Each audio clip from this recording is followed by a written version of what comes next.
Hello दोस्तों, कैसे हैं आप सभी लोग। उम्मीद करता हूं कि आप सभी लोग अच्छे होंगे, मस्त होंगे। चलिए दोस्तों, हम लोग यहां पर चैप्टर का जो प्रैक्टिस कर रहे थे वो चैप्टर है ऊर्जा। तो ऊर्जा चैप्टर का दोस्तों हम लोग यहां पर प्रैक्टिस कर रहे थे और रेलवे में जितने भी क्वेश्चन आ चुके हैं अभी तक उन सभी क्वेश्चन का हम लोग यहां पर प्रैक्टिस कर रहे हैं। तो इसी दौर में दोस्तों हम यहाँ पर बता दें 340 क्वेश्चन हम लोग कर चुके हैं और आज शुरुआत करेंगे 341 नंबर क्वेश्चन से। तो आप लोग अगर तैयार हैं तो एक बार सभी लोग थम्स अप करेंगे, कमेंट बॉक्स में लिखेंगे कि हाँ सर हम तैयार हैं, शुरू किया जाए। बोलिए सर, आप लोग तैयार हैं तो शुरुआत किया जाए। चलिएगा, यहाँ से शुरुआत करने से पहले आपको बता दें कि 340 क्वेश्चन हम लोग किए हैं दोस्तों। अगर आप लोग नहीं देखे हैं तो उसका लिंक उसका जो वीडियो है उसका प्लेलिस्ट बना हुआ है, आप लोग देख लीजिएगा। सारा का सारा यहाँ पर वीडियो अवेलेबल है, देख सकते हैं। ठीक है दोस्तों, तो आप लोग तैयार हैं, शुरुआत किया जाए दोस्तों। चलिए शुरू करते हैं दोस्तों। आप लोग बिल्कुल आराम से ध्यान से देखेंगे, चीज़ों को समझने का प्रयास करेंगे। यहाँ पर जो 341 नंबर क्वेश्चन दिया गया है, यहाँ इसमें बोला गया है कि बारिश के दौरान ऊर्जा का किस प्रकार का परिवर्तन होता है। बहुत ध्यान से समझेंगे दोस्तों। जब बारिश होती है ना चेला जी, तो जब बारिश होती है तो कौन सी ऊर्जा किस ऊर्जा में परिवर्तित होती है। चलिए, जैसे मान लीजिए बारिश होता कैसे है, ये जो नीचे जो ज़मीन पर जो यहाँ पर जो पानी होते हैं दोस्तों, पानी जो होता है, ये पानी का क्या होता है, संघनन होता है। और ये संघनन होकर एक ऐसे ये बूंदों के रूप में यहाँ पर परिवर्तित होता है। तो ये बूंदा जब बनता है दोस्तों, तो ये स्थितिज ऊर्जा में होती है और वही बूंदा जब बारिश के दौरान बारिश के रूप में नीचे गिरता है तो वह स्थितिज ऊर्जा गतिज ऊर्जा में रूपांतरित हो जाती है। तो वही आपसे पूछा गया है कि बारिश के दौरान ऊर्जा का किस प्रकार का परिवर्तन होता है। तो याद रखिएगा, बारिश के दौरान ऊर्जा स्थितिज ऊर्जा गतिज ऊर्जा में परिवर्तित हो जाती है। तो इसका जो डी ऑप्शन होगा वह राइट आंसर हो जाएगा। बात समझ पाए आप लोग। ये देखिए, RRB group D 24/10/2018 second shift का यह प्रश्न है दोस्तों। तो उम्मीद करता हूं कि आप लोगों को चीज़ें समझ में आई हैं और अच्छे से चलिएगा। यहाँ से दोस्तों अगला क्वेश्चन ले रहे हैं। प्रश्न नंबर यहाँ पर दोस्तों है 342 नंबर। देखिए, यहाँ पर दिया गया है कि निम्नलिखित में से कौन ऊंचाई के साथ बढ़ता या घटता है। तो बहुत ध्यान से समझिएगा। देखिए, जो स्थितिज ऊर्जा होती है जिसको पोटेंशियल एनर्जी बोलते हैं, स्थितिज ऊर्जा बराबर क्या होती है, mgh होता है। क्या होता है, mgh। तो इसमें हाइट आता है, क्या आता है दोस्तों, इसमें हाइट आता है, ऊंचाई आती है। तो वही बोला गया है कि ऊंचाई के साथ कौन सा ऊर्जा बढ़ता या घटता है। तो ऊंचाई अगर ज़्यादा है तो पोटेंशियल एनर्जी यानी स्थितिज ऊर्जा बढ़ेगी, ऊंचाई कम है तो घटेगी। तो ऊंचाई पर डायरेक्टली डिपेंड कौन होता है, स्थितिज ऊर्जा होती है। तो इसका जो राइट आंसर हो जाएगा वह स्थितिज ऊर्जा ऑप्शन नंबर सी हो जाएगा। स्थितिज ऊर्जा का फार्मूला भी याद रखिएगा, mgh होता है। ठीक है, तो जो स्थितिज ऊर्जा होती है दोस्तों वह ऊंचाई के डायरेक्टली प्रोपोर्शनल होती है। ठीक है, ऊंचाई है कि नहीं, वह द्रव्यमान और यहाँ पर जी तो हालांकि कांस्टेंट ही होता है मान के चलिए। तो ऊंचाई और द्रव्यमान के डायरेक्टली प्रोपोर्शनल होती है दोस्तों। जैसा ऊंचाई बढ़ेगा पोटेंशियल एनर्जी यानी स्थितिज ऊर्जा बढ़ेगी, ऊंचाई कम होगा तो स्थितिज ऊर्जा घटेगी। तो कौन डिपेंड करता है ऊंचाई पर, स्थितिज ऊर्जा। क्लियर बात, कोई दिक्कत है इसमें बताइए। चलिएगा आगे चलते हैं और क्वेश्चन नंबर यहाँ पर 343 नंबर। यहाँ पर देखेंगे, एक वस्तु में निहित ऊर्जा 1500 जूल है और इसका द्रव्यमान 15 किलोग्राम है। भूमि से ऊपर वस्तु की ऊंचाई ज्ञात कीजिए। ऊंचाई पूछा है, एच का मान निकालना है। एच का मान निकालना है, जी का मान क्या दे रखा है यहाँ पर 10 मीटर प्रति सेकंड स्क्वायर दे रखा है। ठीक है, तो आप जानते हैं ऊंचाई किस ऊर्जा में आता है, दो ही ऊर्जा है यहाँ पर, एक गतिज ऊर्जा, एक स्थितिज ऊर्जा। तो स्थितिज ऊर्जा का फार्मूला mgh होता है। तो स्थितिज ऊर्जा यानी Pe = mgh होता है, mgh होता है। ठीक है, द्रव्यमान कितना है तो 15 किलोग्राम है। द्रव्यमान क्या है, 15 किलोग्राम है। जी का मान 10 लेना है, ऊंचाई पूछा गया है, एच का मान निकालना है और ये स्थितिज ऊर्जा कितना दे रखा है, 1500 जूल दे रखा है। तो ये 1500 के बराबर हो जाएगा। ठीक है, 1500 के दोस्तों यहाँ पर बराबर हो जाएगा। क्लियर।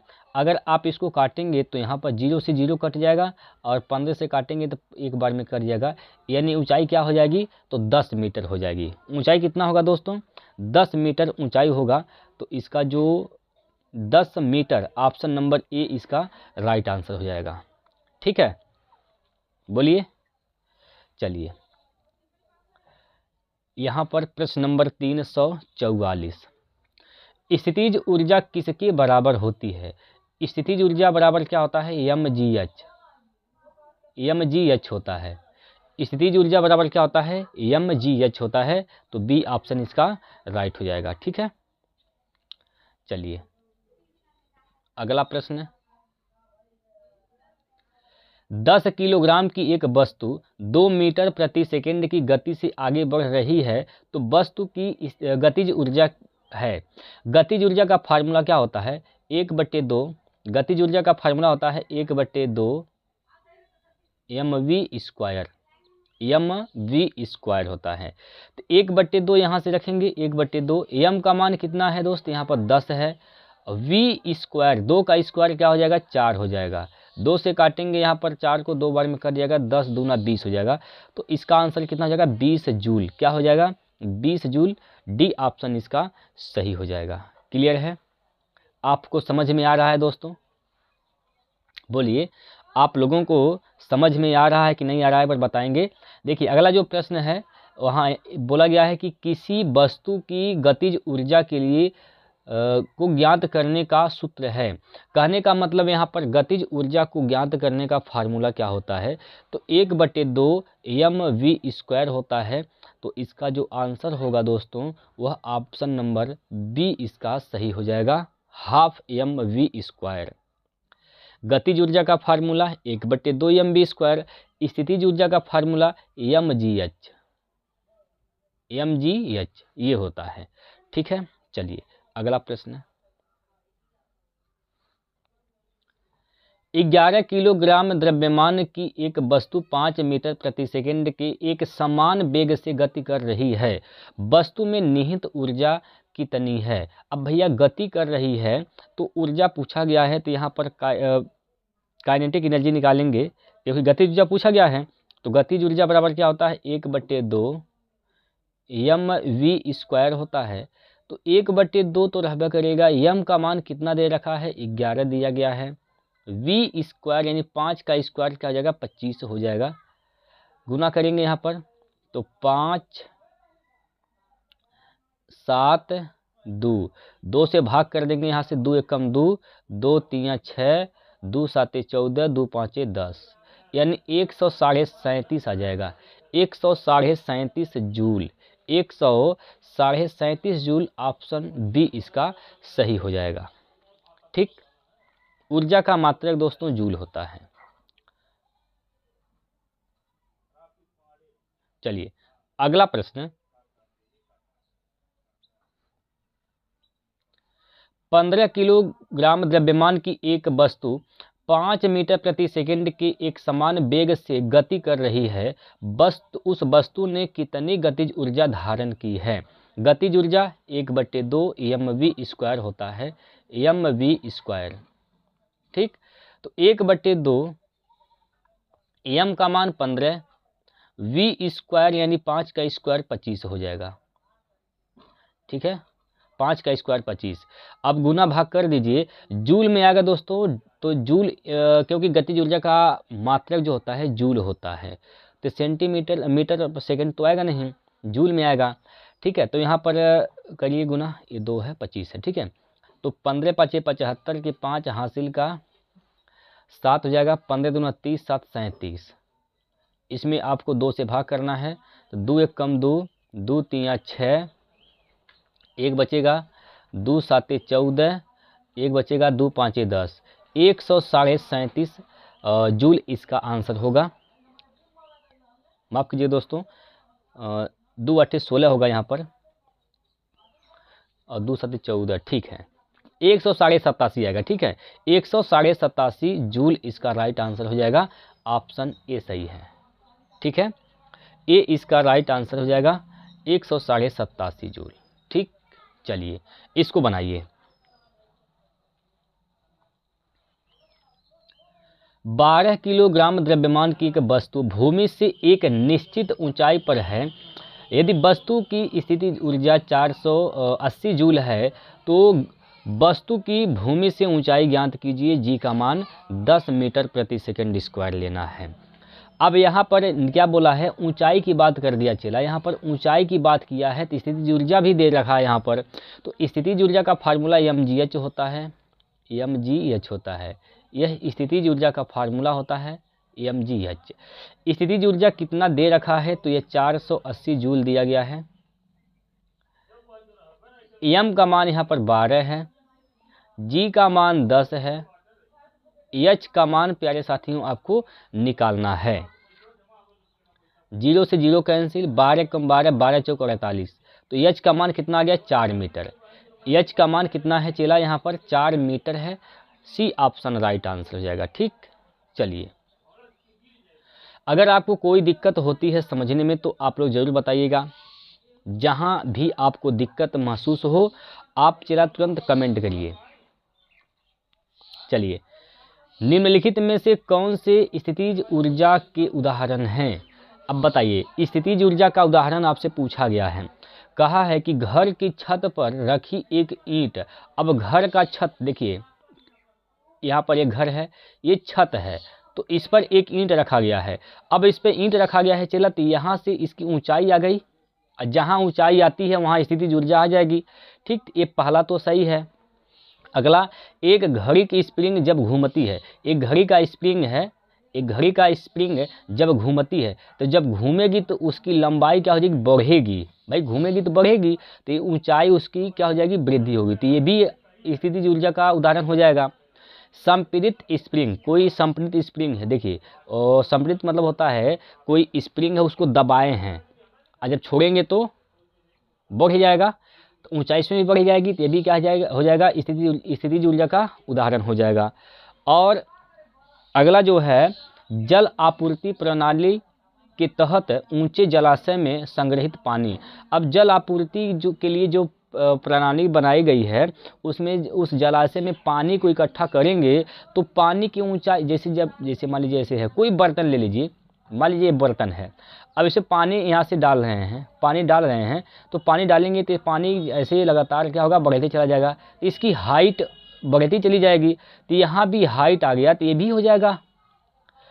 ठीक है, ये भी स्थितिज ऊर्जा का उदाहरण हो जाएगा। तो यहाँ पर ए बी सी और डी चार के चारों ही उदाहरण हैं।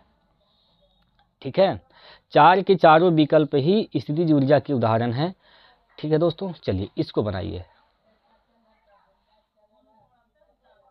चलिए यहाँ पर दिया गया है कि कार्य करने की सक्षम वस्तु में कौन सी क्या होता है, तो ऊर्जा होती है। क्या होती है, ऊर्जा होती है। ठीक है, चलिए अगला प्रश्न, एक हाइड्रोइलेक्ट्रिक पावर स्टेशन पर बहने वाला पानी टरबाइन घुमा सकता है क्योंकि इसमें निहित होती है। क्या निहित होती है, तो इसमें निहित होती है गतिज ऊर्जा। कौन सी ऊर्जा होती है, गतिज ऊर्जा निहित होती है, इसलिए वो घुमा सकता है। बात क्लियर है, बोलिए सर कोई दिक्कत है तो बताइए।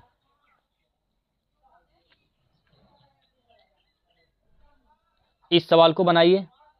यहाँ पर जो प्रश्न है 353 नंबर का, यहाँ क्या कहा गया है, इस प्रश्न में क्या बोला गया है चला, यहाँ पर इसमें कहा गया कि निम्न में से कौन सा कथन गलत है। अब क्या बताना है, कौन सा कथन गलत है। देखिए ये भी ग्रुप डी में ही पूछा गया है।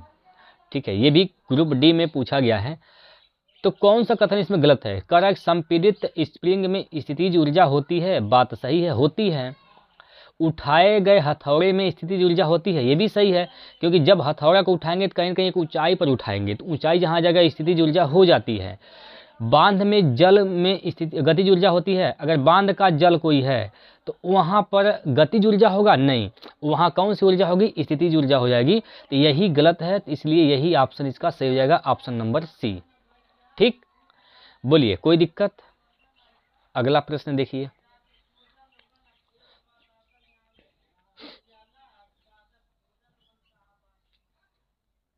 चलिए अगला जो प्रश्न है, एक वस्तु का द्रव्यमान 20 किलोग्राम है और वह 6 मीटर प्रति सेकंड की चाल से गतिमान है, वस्तु की गतिज ऊर्जा बताइए। अब चला गतिज ऊर्जा का फार्मूला क्या होता है, 1/2 mv² होता है। तो 1/2 यहाँ पर m का मान कितना है, तो m का मान 20 है, v कितना है, तो v का चाल क्या है, 6 है, तो 6 का स्क्वायर क्या हो जाएगा, 36 हो जाएगा। 36 यहाँ पर 2 से 2 कटेगा, यहाँ पर 10 हो जाएगा, यानी 360 जूल हो जाएगा। कितना जूल, 360 जूल। 360 जूल इसका राइट आंसर है बी ऑप्शन। ठीक, चलिए अगला प्रश्न। दिए गए चित्र में ऊर्जा के संबंध में क्या अनुमान लगाया जा सकता है। एक फिगर यहाँ पर ये है, एक फिगर ये है और एक फिगर ये है। अब ऊर्जा के संबंध में आपको बताइए यहाँ से क्या आप अनुमान लगा सकते हैं। यहाँ से चला क्या अनुमान लगाया जा सकता है, बताइए, आप लोग भी बताइए। देखो चला, अब यहाँ पर कहा गया कि दोनों वाहनों में गुरुत्वीय स्थितिज ऊर्जा है, ये अनुमान लगा पाएंगे आप नहीं। उच्च ऊर्जा का उपयोग कर दो वाहन तेजी से आगे बढ़ रहे हैं, ये भी अनुमान नहीं लगा पाएंगे कि ज़्यादा ऊर्जा का प्रयोग कर रहे हैं तो इसलिए ज़्यादा यहाँ पर वाहन तेजी से चल रहे हैं, ये भी अनुमान नहीं लगा पा रहे हैं हम लोग। ये जो वाहन है चला, ये सीधे कि यहाँ पर एक इधर जा रहा है और ये भी इधर चल रहा है, तो इससे क्या अंदाजा लगा पा रहे हैं आप, इससे ये अंदाजा लगा रहे हैं कि दोनों ही वाहन किस ऊर्जा में है, गतिज ऊर्जा में है। दोनों वाहन किस ऊर्जा में है, गतिज ऊर्जा में है। क्लियर, बोलिए, चलिए इसको बताइए।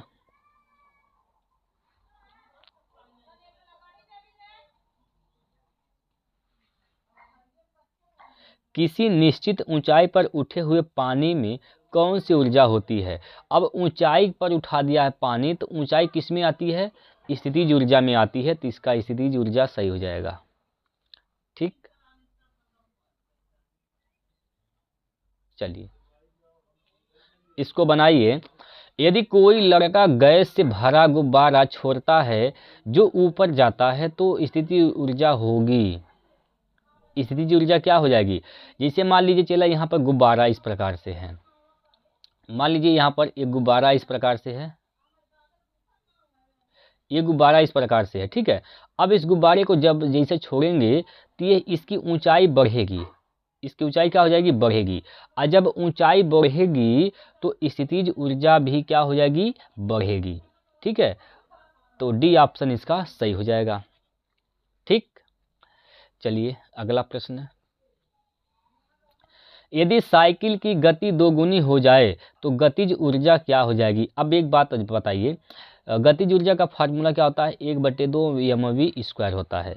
अगर गति को यहाँ पर गति दोगुनी कर देते हैं, अगर गति दोगुनी कर देते हैं तो के ई बराबर क्या हो जाएगा, 1/2 m, v दोगुना कर देंगे तो इस 2v का स्क्वायर करेंगे तो क्या हो जाएगा, यहाँ पर के ई बराबर 1/2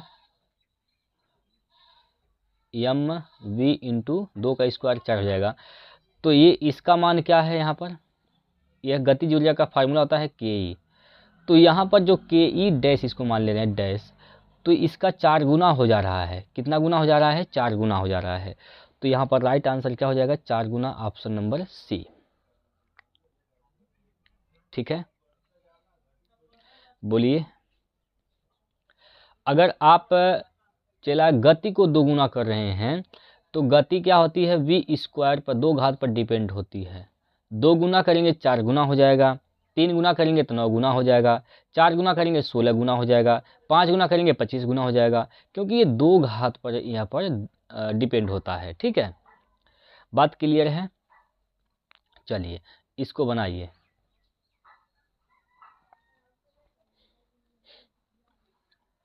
तीस किलोग्राम द्रव्यमान की एक वस्तु को 10 मीटर प्रति सेकंड के समान वेग से स्थानांतरित किया जा रहा है, वस्तु की गतिशील ऊर्जा बताइए। अच्छा, गतिशील ऊर्जा बताने का तात्पर्य है चला गतिज ऊर्जा आपसे पूछा जा रहा है, तो यहाँ पर आपको गतिज ऊर्जा के बारे में बताना है इसकी गतिज ऊर्जा क्या होगी। बात तो समझ पाए हैं आप लोग। तो चलिए, गतिज ऊर्जा का फार्मूला आप लोग जानते हैं, हाफ mv² होता है। तो यहाँ पर 1/2 रखा जाएगा। m का मान, द्रव्यमान कितना है, तो 30 किलोग्राम है, ठीक। और v चाल क्या है, 10, तो 10 का स्क्वायर 100 हो जाएगा, 10 का स्क्वायर 100 हो जाएगा। 2 से काटेंगे तो यहाँ पर 30 कटेगा 15 बार में, 15 का गुना 100 में करेंगे तो 1500 जूल इसका सही आंसर हो जाएगा, option number B, 1500 joule. Clear. चलिए, 30 किलोग्राम द्रव्यमान की एक वस्तु 5 मीटर प्रति सेकंड के एक समान वेग से घूम रही है। वस्तु के अधीन गतिज ऊर्जा क्या है? वस्तु के अधीन गतिज ऊर्जा क्या है? वस्तु के अधीन गतिज ऊर्जा क्या है, बताइए। 1/2 mv², 1/2 m का मान 30, v² यानी 5 का स्क्वायर 25,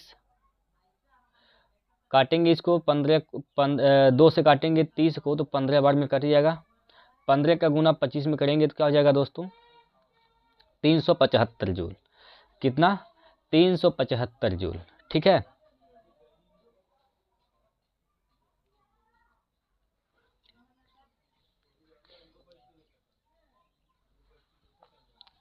एक वस्तु में 20 किलोग्राम द्रव्यमान और 10 न्यूटन प्रति किलोग्राम के गुरुत्वाकर्षण के साथ 40 जूल की स्थितिज ऊर्जा होती है। ऊंचाई बताइए। ऊंचाई बताना है दोस्तों। आप जानते हैं PE potential energy equal to, यानी स्थितिज ऊर्जा बराबर होता है mgh। स्थितिज ऊर्जा बराबर क्या होता है, mgh, ठीक। स्थितिज ऊर्जा कितना दे रखा है, 400 जूल। स्थितिज ऊर्जा 400 जूल है। m का मान यहाँ पर 20 है। g का मान दोस्तों यहाँ पर दिया है 10। g का मान 10, ऊंचाई पूछा गया है, h का मान आपसे पूछा गया है। तो देखिए यहाँ पर 2 जीरो से ये 2 जीरो कैंसिल हो जाएंगे, 2 से काटेंगे 2 दूनी 4, तो 2 मीटर इसकी ऊंचाई हो जाएगी। ऊंचाई कितनी हो जाएगी, 2 मीटर। क्लियर। चलिए अगला प्रश्न देखिए।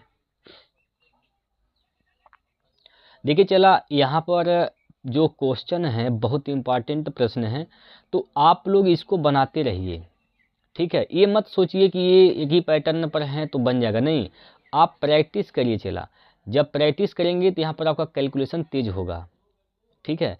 कैलकुलेशन भी तेज करना है, क्योंकि सवाल आने से मतलब नहीं है, सवाल को आप जल्दी से बना पाइए, सबसे बड़ी बात तो ये है। और जल्दी से कब बनेगा, जब आपका कैलकुलेशन तेज रहेगा, ठीक है। तो आप प्रैक्टिस करिए, ठीक है। 15 किलोग्राम के हथौड़े को जब 10 मीटर की ऊंचाई तक उठाया जाता है तो इसके द्वारा प्राप्त स्थितिज ऊर्जा ज्ञात कीजिए। तो स्थितिज ऊर्जा का फार्मूला होता है mgh। तो m का मान कितना है, 15 है। g का मान कितना है चला, तो 10 है। h का मान यहाँ पर क्या है, माफ़ कीजिएगा, g का मान 10 लेना है, तो h का मान भी यहाँ पर 10 ही है, ठीक है, ठीक है, सॉरी दोस्तों, g का मान भी 10 लेना है, और यहाँ पर आपको ऊंचाई भी 10 मीटर दे रखा है। तो ये कितना हो जाएगा, 1500 जूल हो जाएगा, 1500 जूल, ठीक है। 1500 जूल इसका राइट आंसर होगा, पहला विकल्प इसका सही होगा। चलिए, 30 मीटर प्रति सेकंड की गति से चलने वाले 2 किलोग्राम द्रव्यमान के बॉल की गतिज ऊर्जा ज्ञात करें। गतिज ऊर्जा आपको बताना है, 1/2 mv²। तो 1/2 m का मान कितना है, 2 है। v चाल कितना है, 30, 30 का स्क्वायर क्या हो जाएगा, 900। 2 से 2 कैंसिल, यानी इसकी जो गतिज ऊर्जा हो जाएगी वह 900 जूल हो जाएगा। कितना जूल, 900 जूल, ठीक। चलिए, इसमें आपको कोई दिक्कत है तो बताइए। यदि एक वस्तु का वेग इसके शुरुआती वेग से 2 गुना हो जाता है तो इसकी गतिज ऊर्जा में कितना गुना वृद्धि हो जाएगी। ये वृद्धि की बात किया है चला, क्या किया है यहाँ पर, वृद्धि की बात किया है। कितना हो जाएगा यहाँ पर बोला गया है आपसे, ठीक। अगर 2 गुना करते हैं तो इसका जो गतिज ऊर्जा हो जाएगी 4 गुना हो जाएगी। कितने गुना हो जाएगी चला, तो 4 गुना हो जाएगी। ए ऑप्शन इसका सही हो जाएगा, ठीक है। बोलिए, कोई दिक्कत है यहाँ पर?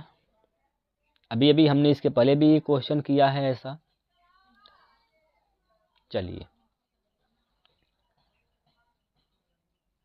किसी वस्तु का द्रव्यमान 30 किलोग्राम तथा वस्तु का वेग 5 मीटर प्रति सेकेंड है, वस्तु की गतिज ऊर्जा ज्ञात कीजिए। 1/2 mv² गतिज ऊर्जा का फार्मूला यह होता है, ठीक। तो 1/2 यहाँ पर m का मान कितना है, तो 30 है। v चाल क्या है, 5, 5 का स्क्वायर 25 हो जाएगा। काटेंगे 2 से 15 बार में, 15 का गुना 25 में करेंगे 375 जूल। कितना जूल, 375 जूल, ठीक है। बोलिए, चलिए इसको बनाइए, इस सवाल को बनाइए जल्दी से। देखिए चला जी, यहाँ पर प्रश्न जो दिया गया है और इसमें कहा गया है कि 12 किलोग्राम द्रव्यमान की कोई वस्तु एक नियत ऊंचाई पर स्थित है, वस्तु की स्थितिज ऊर्जा 600 जूल है, वस्तु की भूतल से ऊंचाई कितनी है, जी का मान यहाँ पर 10 मीटर प्रति सेकंड स्क्वायर दिया है। अब स्थितिज ऊर्जा का सूत्र क्या होता है, तो यह होता है mgh, ठीक।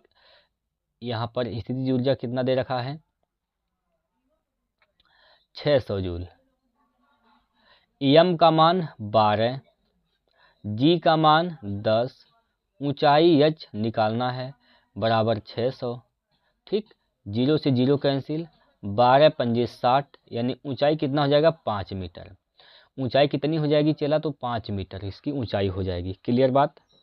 बोलिए सर। अगर आपको समझ में आ रहा है चला, तो अभी तक आप लोगों ने लाइक नहीं किया है तो लाइक कर दीजिए चला वीडियो को। चलिए जल्दी से लाइक करिए और आगे शेयर भी कर दीजिए आप लोग।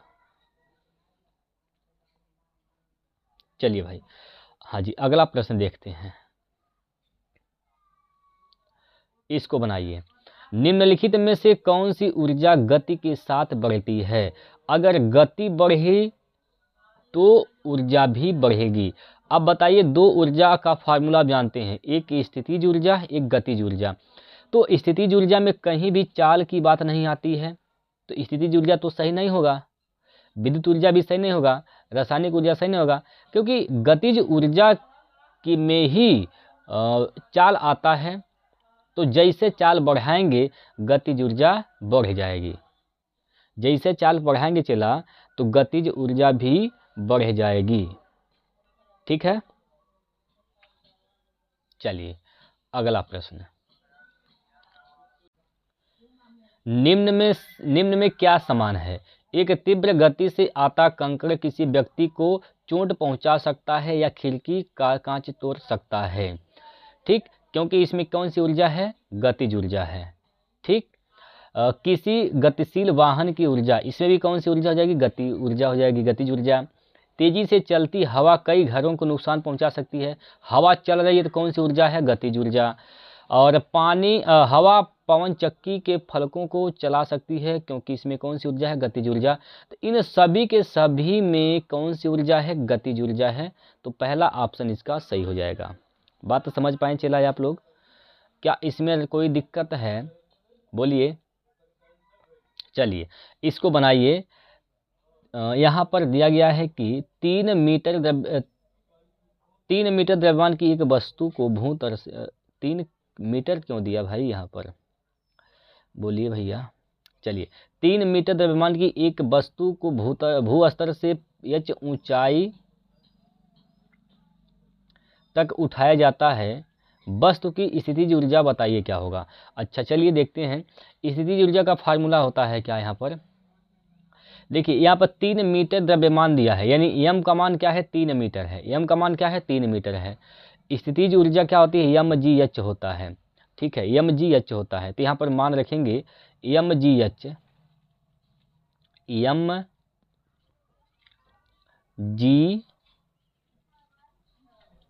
mgh, ठीक है। द्रव्यमान कितना हो जाएगा, 3m इंटू जी इंटू ऊंचाई क्या है, h है, तो क्या हो जाएगा 3mgh, 3mgh इसका आंसर होगा। 3mgh ऑप्शन सी सही हो जाएगा। ठीक है, चलिए अगला प्रश्न देखिए सर।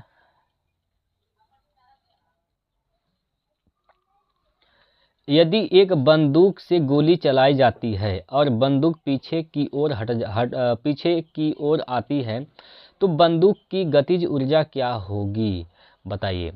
बंदूक की जो गतिज ऊर्जा होगी वो गोली से तो कम होगी, क्योंकि गोली का वेग ज़्यादा है, अब बंदूक का पीछे आने का वेग कम है, तो गोली की अपेक्षा क्या होगी, कम होगी। गोली की अपेक्षा कम होगी, गोली से कम होगी। ठीक है, चलिए अगला प्रश्न है। एक मोबाइल को किसी बालकनी से गिराया जाता है। यदि मोबाइल फ़ोन का द्रव्यमान आधा किलोग्राम है और मोबाइल फ़ोन 100 मीटर की ऊंचाई से गिराया जाता है और जी का मान 10 मीटर प्रति सेकंड स्क्वायर है, तो मोबाइल फ़ोन की स्थितिज ऊर्जा बताइए क्या हो जाएगी। स्थितिज ऊर्जा का फार्मूला mgh होता है, mgh होता है। द्रव्यमान कितना है, 10.5 किलोग्राम। जी का मान यहाँ पर 10 है। एच का मान यहाँ पर एच का मान दे रखा है यहाँ पर 100 मीटर। ठीक, दशमलव से जीरो खत्म हो जाएगा एक, तो 5 का गुना 100 में करेंगे तो 500, कितना जूल, 500 जूल। राइट, बोलिए कितना जूल हो जाएगा इसका आंसर, तो 500 जूल इसका आंसर होगा। क्लियर बात।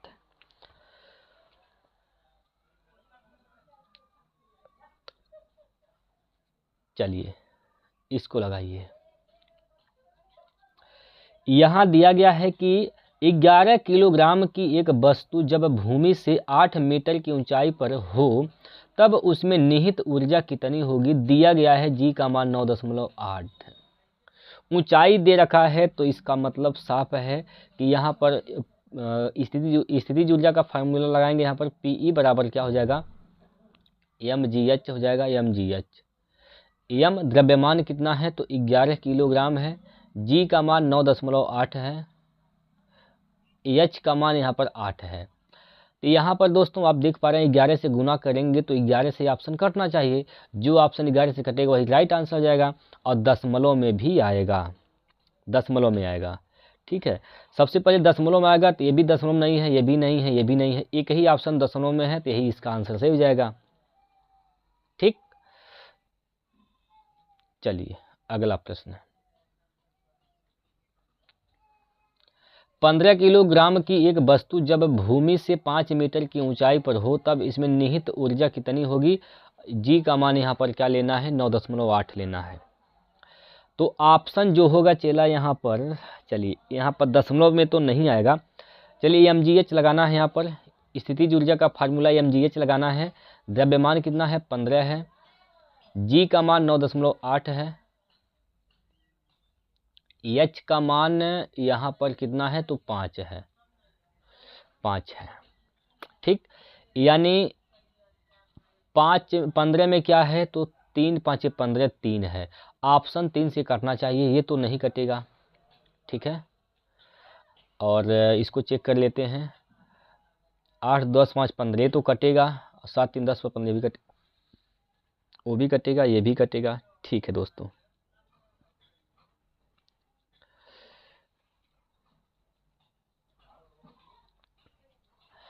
चलिए यहाँ पर सभी एक ऑप्शन को छोड़कर बाकी सभी करते हैं, गुना कर देते हैं। यहाँ पर 5 8 40 के 0 हासिल का 4 हो जाएगा, 5 9 45, 45 और 4 49 हो जाएगा, यानी 49 गुना 15 करना है। तो 15 9 135 के 5 हासिल का 13, 15 चौको 60, 10 70 3 73, यानी 335 जूल। सॉरी 735 जूल, 735 जूल इसका राइट आंसर होगा, डी ऑप्शन। अच्छा देखिए यहाँ पर सी भी सही होगा, ठीक है। 735 जूल ये भी है, 735 जूल ये भी है, ये तो गलत हो जाएगा। इन दोनों में से कोई आप एक टिक कर सकते हैं, ठीक है। कोई दिक्कत यहाँ पर बताइए। चलिए इसको बनाइए सर।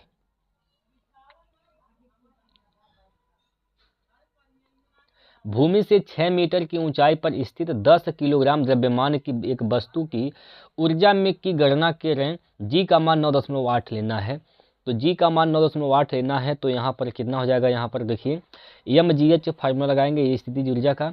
द्रव्यमान कितना है यहाँ पर चला 10 है, जी का मान 9.8 है, एच का मान यहाँ पर 6 है, दशमलव से 0 खत्म हो जाएगा, 6 8 48, इकाई का अंक 8 आएगा, ठीक है, सब में है। अच्छा मात्रक तो जूल होता है ऊर्जा का, ये वाट नहीं होगा, ये दोनों ऑप्शन गलत हो जाएंगे। 6 8 48 के 8 हासिल का 4, 6 9 54, 54 4 58, यानी 588 जूल इसका सही आंसर होगा, बी ऑप्शन 588 जूल। क्लियर। चलिए इसको बनाइए। किसी वस्तु को ऊर्ध्वाधर ऊपर की ओर फेंका गया और ये भूमि से अधिकतम ऊंचाई यच तक पहुंचती है। इसके ऊपर जाने के दौरान ऊंचाई यच के 1/4 पर वस्तु में होगी। 1/4 पर क्या हो जाएगी वस्तु में, जैसे 1/4 पर गया तो स्थितिज ऊर्जा क्या हो जाएगी, कम, और गतिज ऊर्जा ज़्यादा हो जाएगा। ठीक, स्थितिज ऊर्जा क्या हो जाएगी, कम, लेकिन गतिज ऊर्जा क्या हो जाएगा, ज़्यादा हो जाएगा। ठीक है दोस्तों, तो ए ऑप्शन इसका सही होगा। चलिए अगला प्रश्न है, स्थितिज ऊर्जा बराबर है, स्थितिज ऊर्जा का फार्मूला mgh होता है, बी ऑप्शन। ठीक बात। चलिए सर बनाइए इस सवाल को। सही विकल्प से रिक्त स्थान की पूर्ति करना है। एक वस्तु को लंबवत ऊपर की ओर फेंका जाता है, लंबवत ऐसे ऊपर की ओर फेंका जाता है। उसके ऊपर उठने के दौरान स्थितिज ऊर्जा, जिसे ऊंचाई बढ़ेगी तो स्थितिज ऊर्जा क्या हो जाएगी, बढ़ेगी। ठीक है, स्थितिज ऊर्जा क्या हो जाएगी, बढ़ेगी, और गतिज ऊर्जा क्या हो जाएगी, घटेगी। स्थितिज ऊर्जा बढ़ेगी, गतिज ऊर्जा घटेगी, तो ए ऑप्शन सही होगा। बढ़ती है घटती है, बढ़ती है घटती है, सी वाला भी सही होगा। दोनों ही इसके ऑप्शन जो है सही है। एक ही दिया गया है तो इसलिए दोनों सही हो जाएगा। ठीक है, चलिए इसको बनाइए। इस सवाल को बनाइए सर जल्दी से।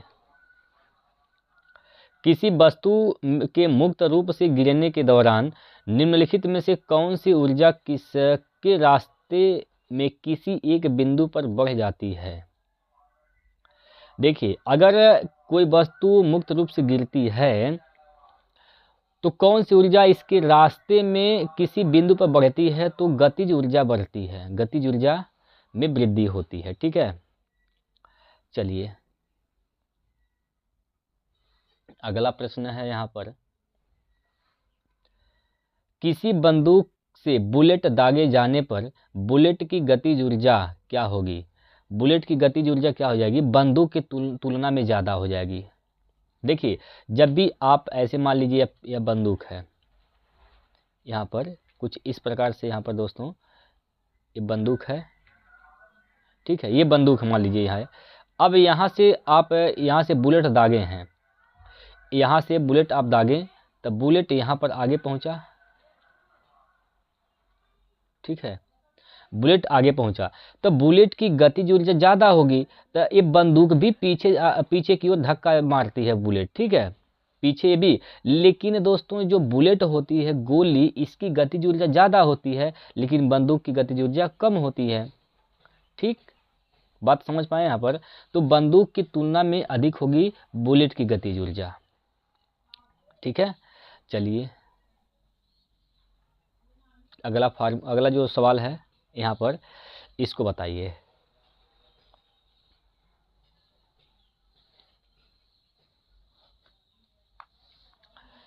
इस सवाल को सर बनाइए जल्दी से, क्या होगा इसका उत्तर।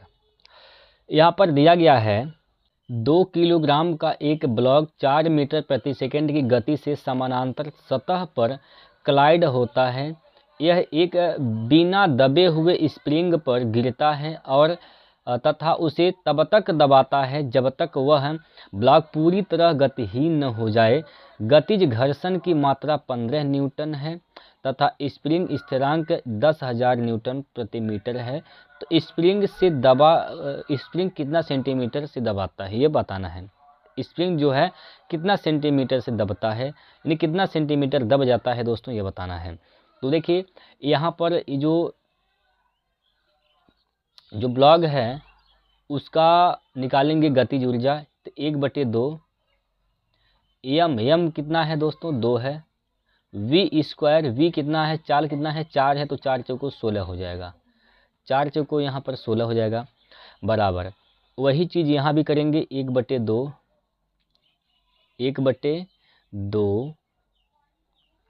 यहाँ पर चला एक के जो है ना, यहाँ पर के इसका मान जो है स्थिरांक जो है के माना गया है, के का मान इतना दिया गया है 10,000 है, 10,000 है, ठीक है। मान लेते हैं वह x मीटर स्क्वायर जो है से दबता है, तो x का स्क्वायर कर देंगे।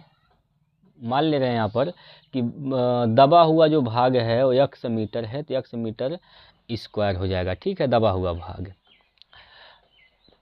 ठीक है दोस्तों। कोई दिक्कत है तो बताइए। यहाँ पर जो दबा हुआ भाग है उसको कितना मान ले रहे हैं, x मीटर, तो x का स्क्वायर कर देंगे यहाँ से, 1/2 से 1/2 यहाँ पर कैंसिल होगा, ठीक है। और इसको काटेंगे अभी भी हम, इसको जब काटा जाएगा दोस्तों तो कितनी बार में कट जाएगा बोलिए,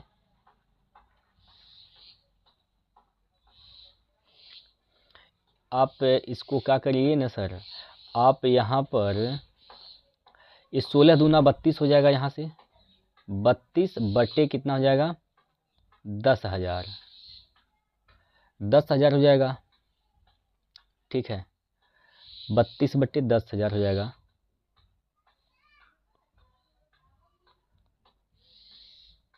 तो यह x स्क्वायर का मान होगा, x स्क्वायर का मान 32 बटे 10 हो जाएगा। तो हमें यहाँ से काट सकते हैं क्या, इसको हम काट दें अगर दोस्तों, 2 से काटेंगे तो 16 दूना 32, 2 से काटेंगे तो 500 बार में कट जाएगा, ठीक है, 500 बार में कट जाएगा। अभी हम इसको काट के छोटा कर सकते हैं, तो लगभग में मान आएगा दोस्तों, यह मान जो है यह लगभग में मान आएगा।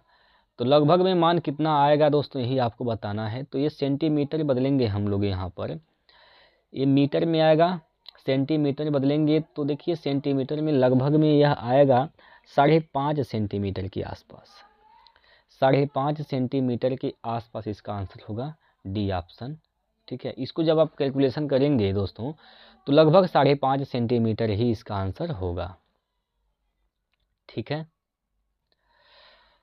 चलिए अगला प्रश्न लेते हैं। यहाँ पर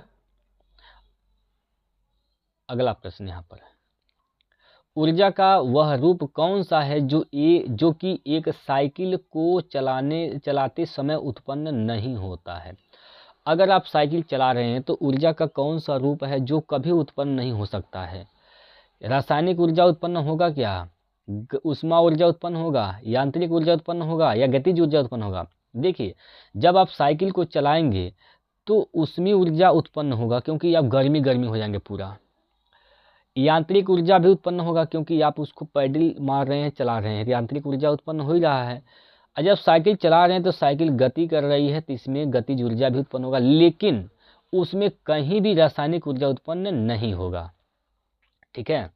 तो रासायनिक ऊर्जा उत्पन्न नहीं होगा, इसलिए ये ऑप्शन इसका सही हो जाएगा। क्लियर है दोस्तों, ठीक है। यहाँ तक कोई दिक्कत है तो आप लोग पूछ सकते हैं। और कल जो है कल दोस्तों हम लोग यहाँ पर द्रव्यमान यहाँ पर प्रैक्टिस करेंगे, द्रव्यमान चैप्टर का। तो द्रव्यमान चैप्टर आप बढ़िया से पढ़ कर आइएगा ताकि आपसे प्रश्न आसानी से बन पाए। ठीक है दोस्तों, थैंक यू।